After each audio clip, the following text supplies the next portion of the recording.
नमस्कार, मैं मुरलीधर मणि त्रिपाठी, संस्कृत विभाग, DVPG कॉलेज सिवान।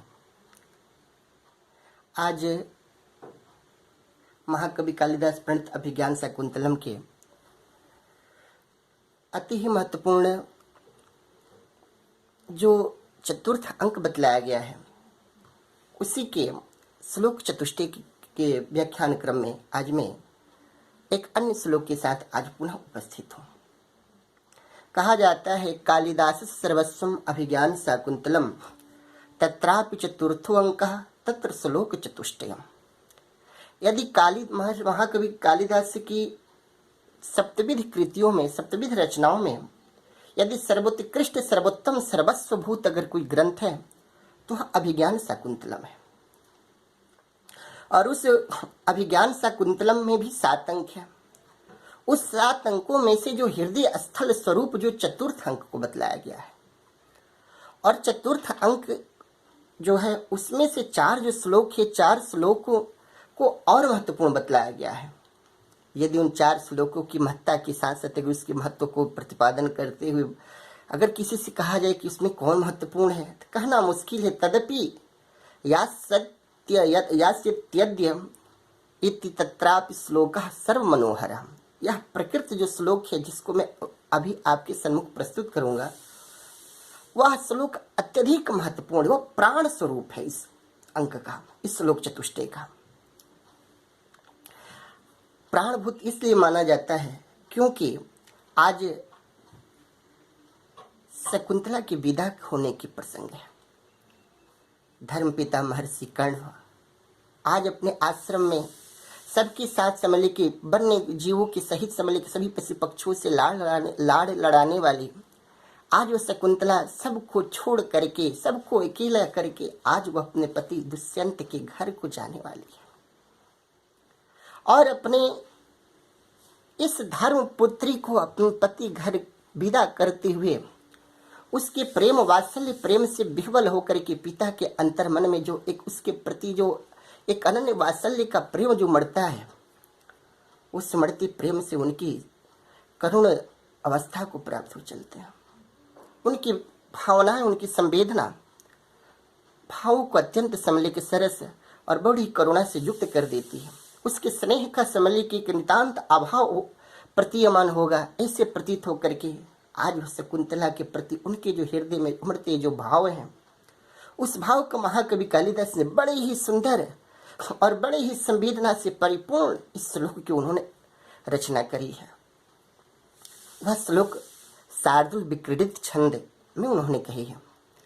श्लोक इस प्रकार से है, यास्यति अद्य शकुन्तलेति हृदयं संस्पृष्टं उत्कण्ठया कंठस्तंभितबाष्पवृत्तिकलुष चिंता जडं दर्शनम् वैक्लव्यं मम तावदीदृशमपि स्नेहादरण्यौकसः पीड्यं ते गृहिणा कथं न तनया विश्लेष दुःखैर्नवैः। अद्य शकुंतला यास्यति। अद्य अर्थात आज शकुंतला यास्यति। आज यह मेरी जो धर्मपुत्री शकुंतला है, आज ये चली जाएगी। आज दुष्यंत के घर परिणीता होने के कारण, आज अपने पति के घर जाने से ये भी इसके समझने के कल्याण के भागी बनेगी, परंतु आज यह शकुंतला आज ही चली जाएगी। इतने मात्र से मुझ कर्ण का जो हृदय है ना, वह हृदय संस्पृष्टम उत्कंठया संस्पृष्टम। आज समझ की शकुंतला जो स्नेह के शकुंतला जिसे अत्यंत वात्सल्य के साथ उसे पाला पोसा बड़ा किया था, अतिशय स्नेह के कारण, अतिशय प्रेम के कारण जब वो जाने लगी, उसके मद वियोग आज वो मुझसे दूर चले जाएगी। इस उत्कंठा के कारण, इस वियोग जनित जो दुख के कारण उनका हृदय उस दुख से आक्रांत हो गया है। उस वियोग जनित जो अपन है उससे समली को क्या हो गया, व्याप्त हो चला। उनका हृदय विदा करते वक्त उसके विदाई के कष्ट से समले की पीड़ा से वो अपने आप को वो अत्यंत उनका हृदय बैठा चला जा रहा है। आंसू से उनकी अश्रुधारा प्रवाहित होने लग रही है। उनके नेत्र बार बार आंसुओं से भर जा रहे हैं और उन नेत्रों से बहते हुए अश्रुधारा को स्तंभन करने के कारण उनकी गला भी रुध जा रहा है। कंठा स्तंभित वाष्प वृत्ति कलुषः। वाष्प वृत्ति, वाष्प अर्थात अश्रु और उसकी वृत्ति अर्थात प्रवाह होना, यानी बहना, नेत्रों से आंसुओं का बहना।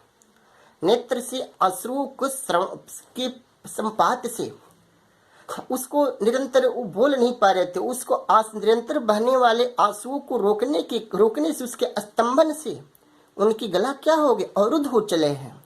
और अवरुद्ध गले होने, अवरुद्ध अश्रु नेत्र के आंसुओं के रोकने से उनके गले रुध गए हैं। और उस जाती हुई शकुंतला को स्पष्टतया उनकी जो देखने की जो शक्ति है, वह शक्ति क्या है, उनकी चिंता जडम दर्शनम। वो जो दर्शन अर्थात देखने की जो शक्ति है, विषयों की ग्रहण करने की जो शक्ति है, नेत्र की जो सामर्थ्य है, आज उसकी जो नेत्र है, वो जो चक्षु है, चक्षुरेंद्रिय है, आज वो जड़ हो गई है, आज वो निष्क्रिय हो गई है, वो विषय ग्रहण में समर्थ न रही है। आज जाती हुई शकुंतला को उसे देख नहीं पा रहे कि मेरी पुत्री जा रही है, आंखों के सामने धुतला जा रहा है। ऐसा हो क्यों रहा है? इस प्रकार इतने व्याकुल केस क्यों हो जा रहे हैं? वो तो गृहस्थ नहीं है, नहीं शकुंतला उनकी औरस पुत्री ही है, स्वजात पुत्री भी नहीं है। फिर भी एक धर्म पुत्री होने के नाते, जो गृहस्थ जन के बीच में गृहस्थ जन जैसे अपने पुत्र की विदा करते वक्त जैसे भाव विवल हो जाते हैं, वो गृहस्थ न होते हुए भी वो वित्तरागी हैं, विषय से परांगमुख हैं, वो समय नित्य बुद्ध चैतन्य परब्रह्म परमात्मा में हमेशा तल्लीन रहने वाले वो महर्षि हैं। फिर भी हमेशा वन में निवास करने वाले वनवासी महर्षि कण्व, वित्तरागी महर्षि कण्व आज कह रहे हैं कि ऐसा क्यों हो रहा है। तो बता रहे कि अरण्युक्सः मम स्नेहात् ईदृशं वैक्लव्यम स्यात्। मुझ अरण्य हो घर जिनका, अरण्य ओकः यस्य सः अरण्यौकसः। माने अरण्य हो, वन हो, ओका अर्थात गृहम घर जिनका, ऐसे को अरण्यौकसः, ये मुझ अरण्यवासी वनवासी जो मैं कर्ण हूँ, मुझ कर्ण हूँ, मेरे उसके प्रति अनन्य वात्सल्य जो प्रेम है, स्नेह है, उस स्नेह के कारण आज वो जा रही है। इस कारण मेरा जो हृदय है, मेरे जो स्थिति है, इस प्रकार की हृदय मेरा विकल हो रहा है, विह्वल हो जा रहा है, विकलता को प्राप्त हो रहा है।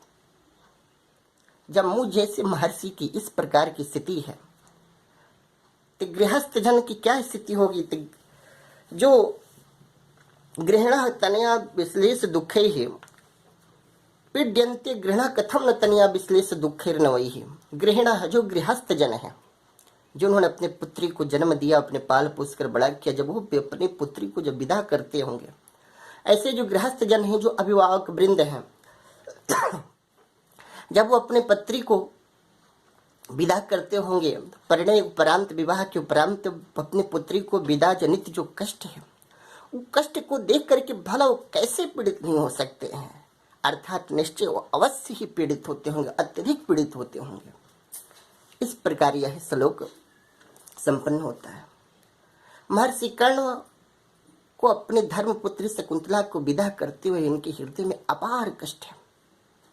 और वैसे ही गृहस्थ जन जो हैं, जो अभिभावक जो वृंद है, माता पिता हैं, आज जब भी अपनी पुत्री को विवाह के बाद जब भी विदा करते होंगे, पहली बार जब विदा करते होंगे, इस विवाह के उपरांत विदा करने से उत्पन्न जो प्रथम जो नया उनकी विदा करने से जो नव दुख होगा, नवीन जो पूर्वा जिसको विदा करने के पूर्व जिसको अनुभव नहीं होगा, उसकी कमी की, उसको वह जो दुख होगा बड़ी ही असहनीय दुस्सह हो जाता होगा।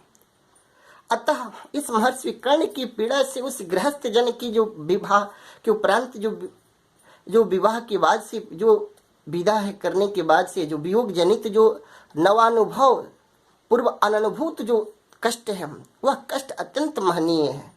इस प्रकार से इस कष्ट की उस कष्ट की सम्मिलित अधिकता बताई गई है। इस प्रकार यहाँ व्यतिरेक अलंकार है। और महर्षि कर्ण की वात्सल्य के कारण इतनी जो विकलता क्यों है? तो उत्कंठा के कारण हो रही है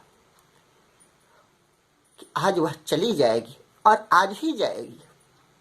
इस कारण से उसके प्रति जो विकलता है, वह विकलता की सबसे प्रमुख उसके कारण के रूप में उसकी उत्कंठा बताएगी कि आज वो चली जाएगी, उसके जाने की, उसके वियोग जनित जो एकाकीपन की सब सुना सुना हो जाएगी, इस तरह की उत्कंठा को कारण बताया गया है। उस उत्कंठा के कारण गले को समले के रुध जाना, दर्शन शक्ति को छीड़ हो जाना एक कारण बताया गया है। इस प्रकार इसमें समुच्चय अलंकार भी है। और भला वो गृहस्थ जन कैसे पीड़ित नहीं होंगे, अर्थात अवश्य पीड़ित होंगे। इस प्रकार यहाँ पर अर्थापत्ति अलंकार भी बतलाया गया है। एतावता इस प्रकार साधुर विकृत छंद में निबद्ध अन्य अलंकारों से संयुक्त यह श्लोक अपने भाव को परिपूर्ण करता हुआ श्लोक यहाँ पर यह पूर्ण होता है। धन्यवाद।